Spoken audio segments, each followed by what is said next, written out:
I mean, I'm not disputing. I imagine Jesus existed, this man, and these people recorded the events that happened. I imagine that happened. Right. I'm not disputing that. Just that it's probably, things have been probably slightly altered over time. Jesus Christ is unique in history.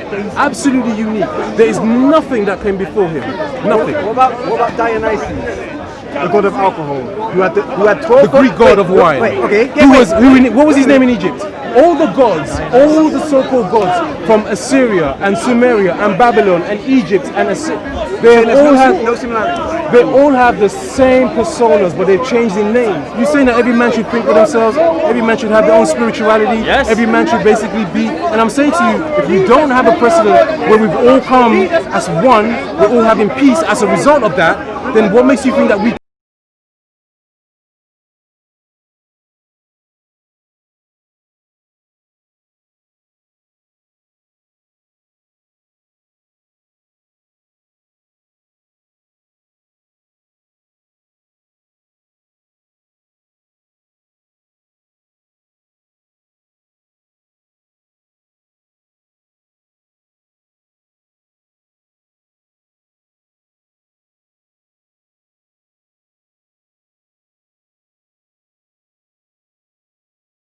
want to discover. I want to understand.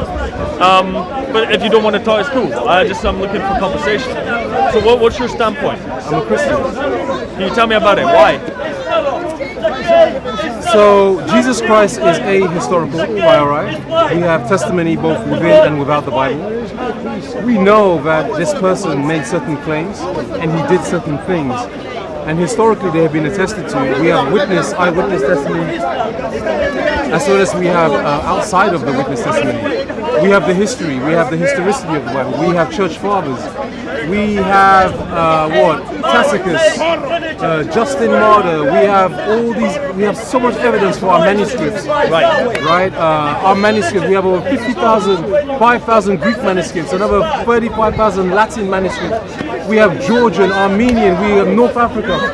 We have more history for the person of Jesus Christ than we do for Julius Caesar, Hannibal, Plato, Aristotle, or anybody in antiquity. Okay, interesting. Well, what about if I say that you're saying the number of scriptures and things written about this man or this time period, but I'm pretty sure that in other parts of the world they have many scriptures written about their famous historical figures, such as in Vietnam or in China, or maybe in India with the Hindus.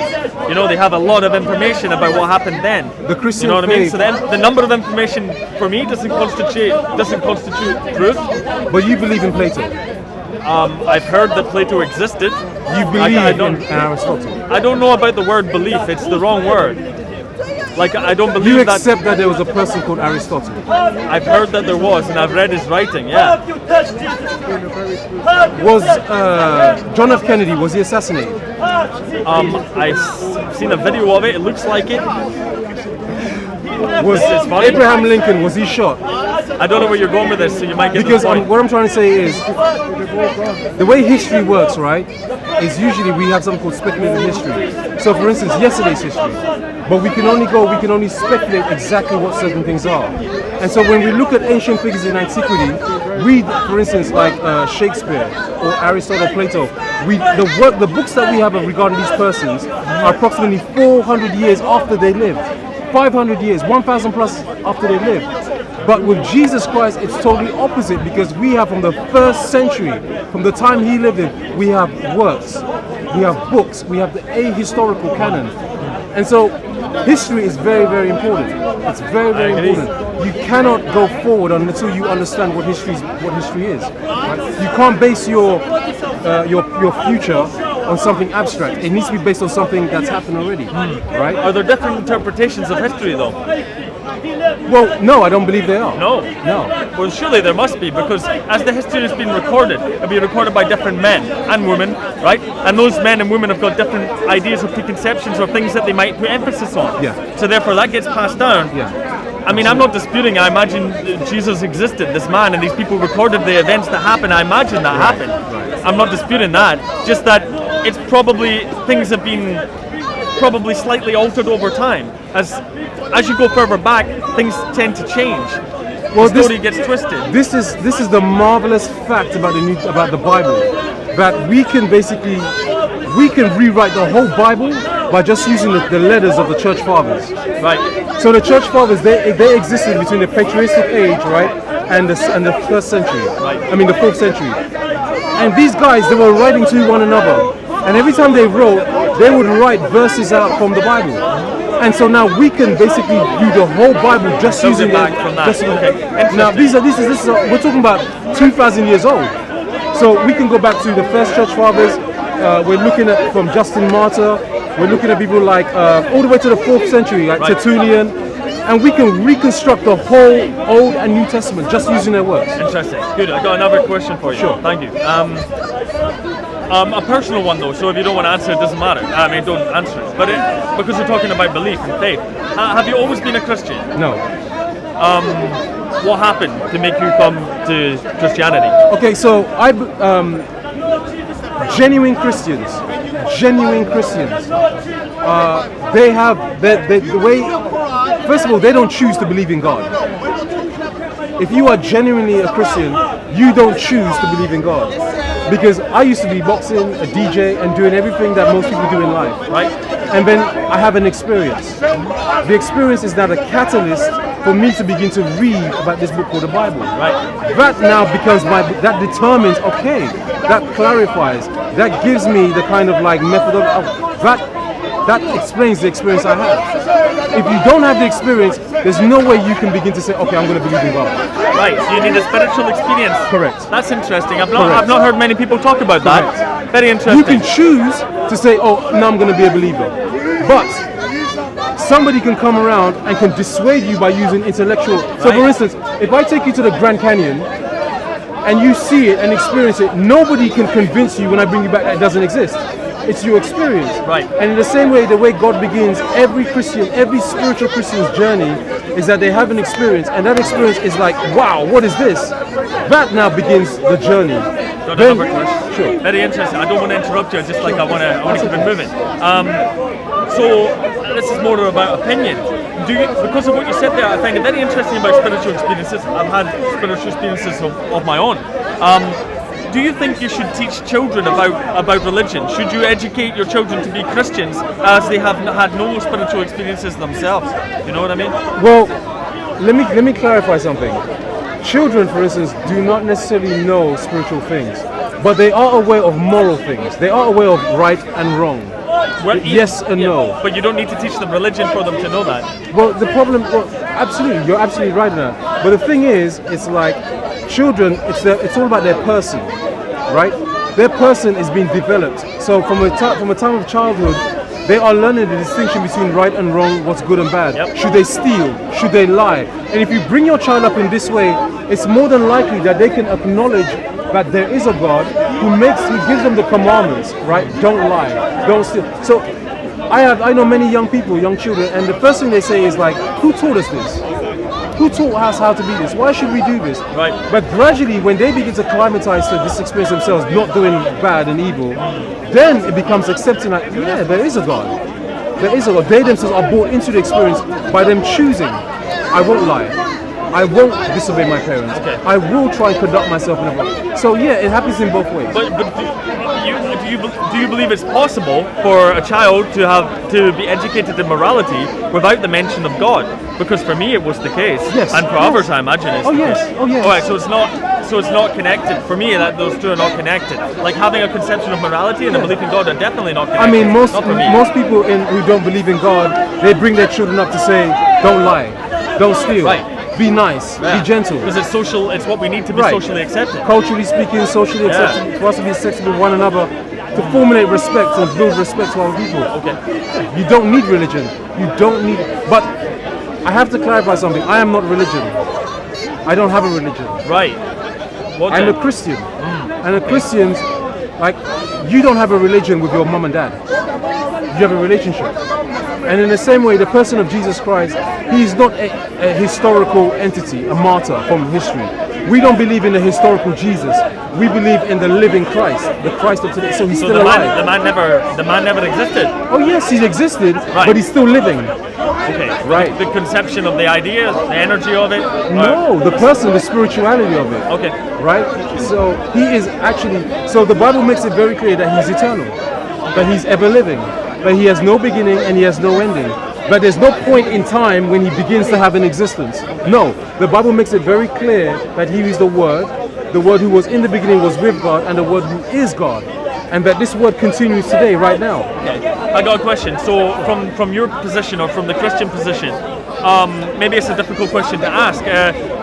What are humans? What are we? What is our essence? What is our purpose? I know it's a very deep question. So the Bible makes it very clear that human beings are made in his image and likeness. The way a glove is made in the image of a hand, right? Now what do you do with a glove and a hand? The hand gets into the glove.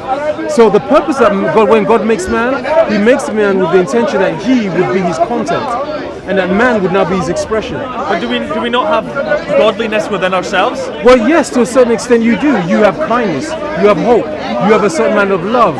But all of these things are shadows of the real thing. That's why you can hate. That's why you can feel rebellious, right? One minute you can be kind and gentle and nice. The other time you can be full of wrath and hate and anger, right?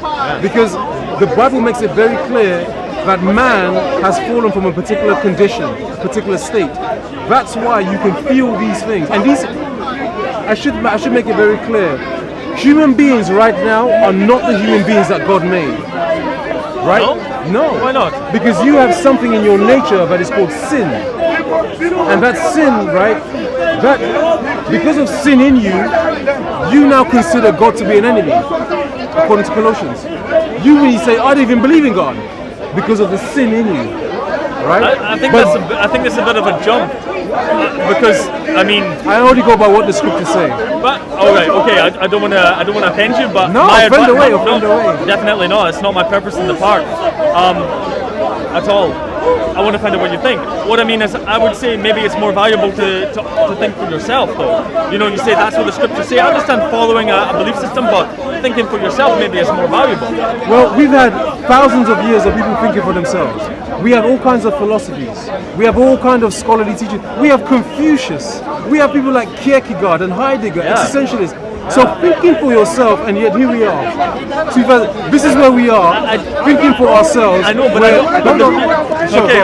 No, I just mean, I know I think I know where you're going with that, but I'm not sure it's the strongest argument, because in large parts of history, in large parts of Europe, I imagine, were heavily religious, heavily Christian, and I don't think those times were that great either. You know? No, you don't agree? No. You don't agree? Okay, well, imagine there were times of complete ignorance, religious persecution, murdering people that questioned the church, and burning witches. That's not a great time. So it's very easy to basically use particular incidents and particular environments in some of our history and say you're going to frame the Christian based on that. Not Christian, just a conception of following a religious dogma and saying that everything was better back then. It's like rose tinted, you know what I mean? I can't agree. You had the plague, you had terrible things happening, and the Crusades and many wars. It seems to me just the same as today. More shouting, yes. But again, if you look at things, I mean, this is what I'm not saying I don't believe in religion, because if I believe in religion, I have to accept Catholicism and the paedophilia. Right. If I'm a religious man, I have to believe in what's happening in Ireland between Protestant and Catholic. Right. If I'm a religious, I have to look at the Church of England, the split between the Church of England based upon homosexuality. Right. But this is why I say to you, I'm a Christian because of the person of Jesus Christ. And that person, you cannot conflate the two persons and religion, the Christian religion today. Because the Christian religion today, there's a lot of doctrines, there's a lot of culture, and there's a lot of practices which are nothing to do with this, but they are more historical and they're more tradition, right? They're part of the European or African or South American tradition, which is now part and parcel of their Christian life. Right. But it has nothing to do with the scriptures themselves. Okay, so you let me see if I get you right. Is you don't associate yourself with any other religion, any other Christian dogma, or you have a personal belief, And you're not associated with a church or anything? I belong to a church, yes. Oh, okay, but does that not have something else combined with it, like an extra part of culture, different types of traditions? Because you're talking about there's different types of Christian, I imagine. So there are denominations. Right, that's the word I'm looking for. And each denomination emphasizes things based upon what? Doctrines, based upon practices, based upon, so for instance, you have some churches that believe in baptism by immersion. Some say no, just sprinkling. And then if the two disagree, they say, right, we're going our own way, and I'm going to form my own. You've heard of something called a Reformation, right? Martin Luther, right? When he came out and when he nailed these 99 pieces on the walls of, I think, Gutenberg, right? Okay. We know about Calvinism, all of Count Zinzendorf, Zwingli. So many denominations, the Coptic Church, the Orthodox. Does this have anything to do with Jesus and the belief in God? Or is it Well, just no, culture that's been created around exactly. it? Well, this is the problem because a lot of these denominations, right, they are existing based upon division, on doctrinal division. Right. They are based upon cultural differences, right? So it's not based upon what the book says itself, but it's based upon my personal, I can't get along with you because you don't believe in this. I can't be with you because you disagree with that. Yeah. So eventually there's a division and a split. That becomes now a denomination. But essentially speaking, if you ask all denominations, Christian denominations, if you believe that Jesus Christ died on the cross, yes. Was he resurrected? Yes. Is he the Son of God? Yes. Did he die on behalf of our sins? Yes. Right. So the basic elements, the aspects that are necessary, the pillars, yes, they all believe. But in terms of all the details, right, that's where you usually find that there's a distinction, a separation. So it seems to me that those separations usually, I mean, maybe I'm wrong, but they usually result in conflict. Even though people, like you said, maybe have the same core belief of Jesus, Son of God, etc. But these extra stuff seem to get in the way of connecting. Yes, it Okay, does. so you can look at Ireland and England, the Anglican, Protestant and Catholic. Okay, so another question. You were talking about the state of the world today. What do you think would be an improvement to that if everybody became Christian? Okay, well, can I turn that back on you? Sure. What do you think is what's your utopia? What do you classify as utopia? Well, I can't give a utopia because I think it's a false concept. Like ideally, I would say that humans should strive towards improving the world in many aspects as they can before they die. That's what I would like to say, to build it for the future, to try and improve it, leave it better than when you came. And there's many things that are going to be subjective about that. What is better? That's the issue. But I can't say that it would be everybody having the same idea. Maybe it's similar, you could draw an analogy to nature. Species are only strong if they have genetic diversity, right? Well, it's part of evolution. If you have a lot of different genes mixing from different groups, when something changes in the environment, they're much more able to survive. Now, maybe it's the same with ideas. You need to have a mixing of ideas and belief systems in order for people to be able to progress. I don't know. Do you have a precedent for this? Is there a particular? Can you look back in man's civilization and man's history, and you can set yourself and say, aha, they sort of had it? No, because every society has its flaws. Right. So there's no precedent for this thing you're looking for. No, I was just saying that I was giving the idea that maybe having a pluralistic ideas are more beneficial than it's just this. But what I'm simply saying is that human beings, we have shown that in the last round figure 10,000 years we've been here, maybe probably longer, but we have no precedent for this. There's never been a unique time in history where we've all, a eureka moment where we've all said, right, that's it, we're all going the right way now. I agree. We're all on the same page. Yeah. But the person of Jesus Christ, the things that he says, right, no man has ever uttered these words. No man. Well, I mean, maybe There's something along their minds. no man. So, for instance, Like I what? used to. Okay, have you ever heard of something called zeitgeist? I know the word. Zeitgeist. It's like the feeling of the time, the energy of the era. So there was a movie called Zeitgeist in the 90s, right? In the early 2000s. Oh no, that. Yeah, I've seen it. And it had 3 parts. Oh, you meant the meaning of the word. Right? Yeah. The first part had to do with banking. Yeah. That we were all being swindled, that there was a secret, right? Right. The second part had to do with governments. That actually behind the governments there's a deep Secret state. societies. Right, secret societies. Yeah. The Bilderberg and okay. The last one happens to do with the person of Jesus Christ. And what Zeitgeist said that Jesus Christ that there, before Christ came in his incarnation, that there was a myth. If you look at different Sumerian, Akkadian, Babylonian, Indian, you can find this person repeated in different myths, in Egyptian and Babylonian myths. Nonsense. Because Zeitgeist never thought that people would go out and do their research based upon the end credits of the movie. So the Zeitgeist did these end credits and said, this is what we're studying based upon this. Some people, scholars, went out there and did the study. And they began to look at all the books that Zeitgeist was given, and they found it was all nonsense, number one. Number two, there is no pre-mythical figures that have the same history of Jesus Christ, that acted in the way Jesus Christ did, that spoke like Jesus Christ. There is nothing like this. 100%. What you will find is people who have built up these myths, and they will say, oh, go look at that wall. Oh, take this manuscript down, right? So if you look at the Gilgamesh epics, you look at Enki and Enlil, you look at the Babylonian, right, some of the things in the Talmud, and I'm simply saying all of these things, when you look at them, nothing. You're saying they're not similar at all? Jesus Christ is unique in history, absolutely unique. There is nothing that came before him, nothing. What about Dionysus, the god of alcohol, who had 12? The Greek god of wine. What was his name in Egypt? Who had 12? What was his name in Egypt? I don't know his name. Okay, Well, did he exist as well? All the gods, all the so-called gods from Assyria and Sumeria and Babylon and Egypt and they all have the same personas, but they've changed in names. Yeah. So for instance, Osiris or Semiramis becomes Isis. Tammuz, right? Tammuz, he now becomes what?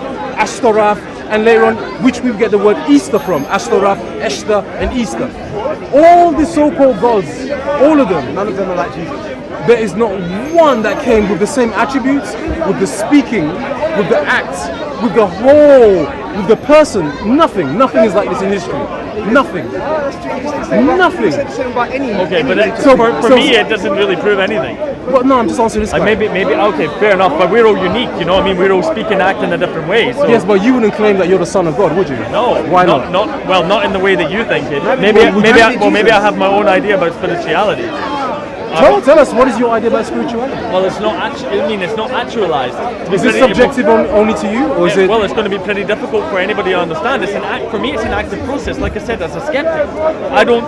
When people tell me that they haven't, I'm not one to attack your beliefs. That's not my chat, right? But we've been under the cook for 2,000 years now, so right. It's okay. So, what I think is that most people have to discover spirituality. I would say it's better if you try and investigate the nature of reality by yourself. Well, that's the question. By thinking, by pondering, by traveling the world, by meeting people. That's his philosophy. Well, what's the distinction between what you're saying and philosophy? Maybe nothing. But it's to try and understand. How many life. philosophies do we have in this world now? Not what I mean. Christianity, does it want to understand the world? Is it trying to explain the world? How many philosophies do you think exist right now in the world? Well, many. Millions? Many. Millions? I would agree, millions. So I'm saying, where does yours fit in with all these millions? And more importantly, I suspect that you would also even borrow some of your spirituality from what others have already come about with. Possibly. Because human beings, we always borrow from others. Our philosophies, our scholarly content, we borrow from other people's books. We borrow from other people's ideas. This is the way we so-called evolve, so supposedly. This is why Christianity stands alone in this aspect, in this respect. Why? It seems the same as any other belief system. But I've just told you, there is nothing like the person of Jesus Christ. There is nothing before him. In mythology, in history, nothing like this. So when I say to you that there is no ancient God who came and said, I will die for the whole world. There is no God who said, I'm the light of this world. Right. There is no God who says, I have a father in heaven. I understand, but imagine this guy starts saying that. But that's hypothetical. We're losing historical. You could do it yourself. You could tell me those words and say it's from you. It doesn't prove it to be the case. I don't understand the crux of the argument. If you basically use yourself, right, your subjective experience, and you say that, yes, you have some kind of spirituality, no one is going to argue with you. We might say he's this, he's that, but we're not going to argue because it's your own subjective. That's what the world is. Maybe that's the best way. Here's the point. Look at the world you live in today. I look at my own actions. No, but you live in a world of 7 point something billion people. Africa, Asia, look at the whole world today. Look at what we have as a result of so-called philosophies. Look at the wars, the diseases, the plagues. Look at the... Part of being human. No, it's not part of being human. No? No. I think so. How can it be part of you? What makes people have wars and at the same time build hospitals? Yeah, easy. You look after your own people when you fight the unknown. People have wars and at the same time they build hospitals. Why? Well, because our morality works on the basis that it's not applied to everybody equally. You want to help and support the people in your tribe, in your group, in your genetic ancestors, or genetic relatives, sorry. And if you have competing groups around the world, or on the next village over, they're naturally your enemies. Why? Well, I mean, that's what we see in history. No, it's not. No? You just told me the world is full of wars and terror. It is and violence, and it wasn't in the past? Well, the whole world, first of all, the whole world wasn't known in history, right? We hadn't basically gone to every single continent, number one. Sure, but they have their own recorded history and we can read it. Well, that again, you can read it, and you can come to whatever conclusions you want to. But what I'm simply saying is today, the whole world, right, is inhabited. Every continent, country, we know of it. Yeah. But we cannot find peace. But there is no peace. There is war. There is everything. There's always been war. No, but that's what I'm trying to say, right? Okay. I'm asking you, I'm saying, this utopia that you want. I didn't say anything about utopia. I said it was impossible. Right, and I was asking you, is there precedent from the past? You said no. So then what makes you think that it's achievable? I didn't say it was achievable. No, I'm asking you, what makes you think it's achievable? It's not. Then if it's not, then why do you... Utopia is not achievable because it's... Then why do you adhere to it? Do I? Yeah, you say you're looking for your own... You're saying that every man should think for themselves, every man should have their own spirituality, yes. Every man should basically be... And I'm saying to you, if you don't have a precedent where we've all come as one, we're all having peace as a result of that, then what makes you think that this thing is achievable? I don't really understand your question. Does anybody understand my question? Okay, well, I don't understand your question, but from my perspective, personally, I don't think... What are you looking for? What are you looking for? Really? What am I looking for? Because I use the word utopia and it's kind of all-inclusive, but what are you looking for? What's your ideal world? Where people think for themselves. They do that now. Are you sure? Yes. I'd very much doubt it. Don't you think for yourself? I would imagine so, but I'm heavily What do you mean influenced. you imagine so? You either do or you don't. Because I'm heavily influenced by the world around me. I can't deny that. And so you think that people thinking for themselves means they're not influenced by... Not what I mean. You will understand what I mean. Sure. What I'm trying to say is that if you live in an environment, well, let's take an example. If you're born into, let's say, a Muslim country, right? Everybody you know is Muslim. Everyone's talking about Islam. You don't know anything different. You're brought up from a young age. You're taught it in school. You're taught it in religious school. Your worldview is Muslim at that point, right? That's what I'm saying. And I would say that if you do that with children especially, as they tend to absorb everything that they're told as a survival mechanism from, I would argue, evolution. You would dispute me, it doesn't matter. You can observe that happening, right? If you teach them about religion, they take it deep into their mind and hold it to be true. And then they grow up and their minds are biased. They're not, I would say at large time, it's very difficult to think for yourself when you have so much influence pushing you in one direction. Maybe I'm a product of the same thing, but that's what I'm talking about. No. No, I mean your parents? No, none. So, do you think that everybody who comes from a religious background has these subjective biases? Everybody has biases, and I'm not holding it against religious people or broad. I'm not holding it against religious them. people can become atheists too, right? I know, but everyone has that bias. So what I'm trying to tell you is that how much people are thinking for themselves and how much ideas that they've been told are correct is highly there, it's right up there. On the one hand, I would also say that's also very human. But you were telling me that human nature is not human nature. I'm talking about war and conflict. And I think I was dealing with something very specific. Okay.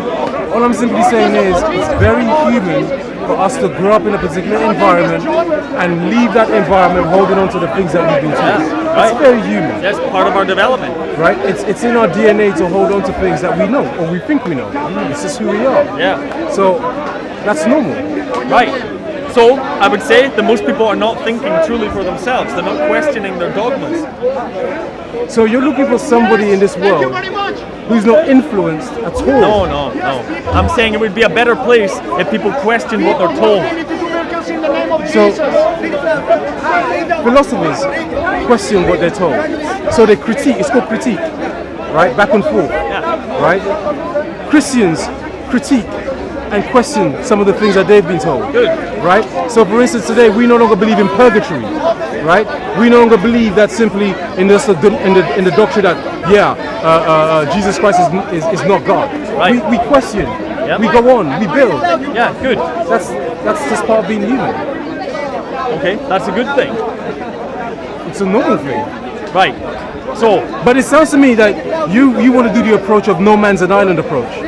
That you want to be your own individual, standing, right, without leaning or borrowing on anybody's ideology, and yet still somehow being a full-grown man thinking for yourself. And I'm simply saying that that's not what it means to be a human being.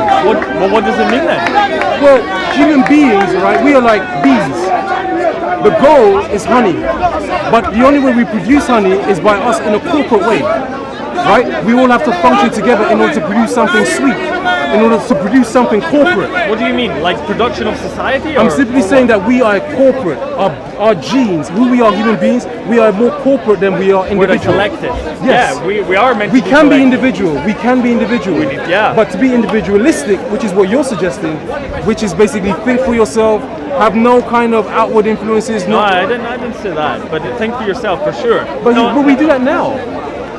okay. Human beings do that now. Sorry, you guys think for yourselves, right? Hopefully you guys think for yourselves. Nobody, I mean, you have bias, but nonetheless you still think for yourself. It's the same with everybody else, right? I'm not. I'm pretty sure you do understand what I'm talking about. Where honestly, I'm coming from. honestly. No, I don't try to deceive you or anything. I'm just going by what you're saying. I'm just formulating the argument according to what you say. But maybe you're trying to suggest something else. No, I'm saying that it seems pretty evident to me that if you educate children to only think in one way and to think that another idea is wrong or evil or bad or sinful, that's going to really powerfully affect their intellectual development. I think that's pretty clear. Okay, so has anybody heard of Bart Ehrman?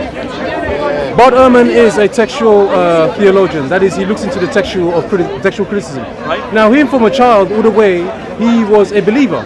And then at some point, he says he's no longer going to believe. And now he's an opposer. He opposes the Bible. He has thrown out everything, right? He now opposes the Bible. He opposes what the Bible says. He opposes God. He says that basically because the Bible was not divinely preserved, therefore it wasn't divinely given. So that kind of like shows you that from a child, they do change. No, because is that? Would you tell me? Is that the And he's not an isolated exception or the rule? case. He's not an isolated case. You can go to India and you have many people who are born into a caste system, right? But the moment they leave India and they come to US or they go to UK or anywhere in Europe or even Africa, right? How many Indians went to what do you call it? This is your Trinitarian God. This is it. Your Trinitarian God. And when they went to Uganda, they started a whole new environment, whole new living. The caste system was no longer existent among these Indians. So again, they grew up with something. It was as children, they brought this idea across, but it just couldn't be sustained in their present environment. Okay, yeah, because maybe they adapt to their environment, which is a good thing. So it happens again and again in human beings, right? They don't grow up with this systematic view and continue with it. They change. Some of them do. A lot of them do. I would argue most don't. But maybe that's not a bad thing, maybe it is. It depends on what we're talking about.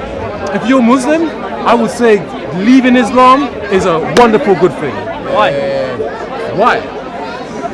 There's too much content. Oh, tell me, man. There's tell too me. much content. Well, it's a powerful statement, and many people will maybe take offense to that. So let's Whether go. they take offense or not, irrespective to me. The point I'm trying to make to you is that, for me personally, my family, some of my family are Islamic. But they began to read and study. And the more they read and they studied, the more they began to step apart and step back. Because they found that what they're reading, it violates my dad. My dad just couldn't, Because he realized some of the stuff he's reading in this, it just doesn't match who he is in his humanity. Right. Could you give me an example? Some of the things he was reading? Yes. So, for instance, my dad used to believe in things like I'll give you a classic. He believed that Jesus Christ was crucified. It was just a normal historical concept. Even as a Muslim, he had this view. But then, the more he read his Quran, the Quran says that Jesus Christ was not crucified. And this for him, see, because my dad is a historian, and when he began to read into it, he was like, what is this? And for many years, he couldn't leave his religion because it was part and parcel of who he is, right? His family members, they couldn't leave because it's part and parcel of who they are. Right. But gradually, because it's his job to be a historian, and he's reading history, and he's saying that, whoa. So he had to take a step back for a couple of years, and eventually he made the conclusion that, you know what, this book is not for me. Right, okay. So the Quran contradicts the Bible in many ways. If you've heard of things called historical anachronisms, look into that again. So many, the Quran borrows stories, borrows places, borrows persons. I've heard of this, yeah. Right. And it gives you this Islamic twist and says, aha, here you go. And you're like, But what you said was that you would say it was a good thing if somebody left Islam. Why though? Just because of it's inaccurate? if you, I'm asking you for evidence. I'm not sure. saying you're wrong. JFK was shot, right? Yes. Abraham Lincoln was shot, right? These are historical events. If you go around saying there's no such thing that JFK was shot, that Abraham Lincoln was not shot, we would look at you with a massive amount of skepticism, like, what are you talking about? Because that's not even historical. Right. So when you have a group of religious people that go around and say that this thing did not historically happen, then you begin to say, well, whoa, there's something wrong here.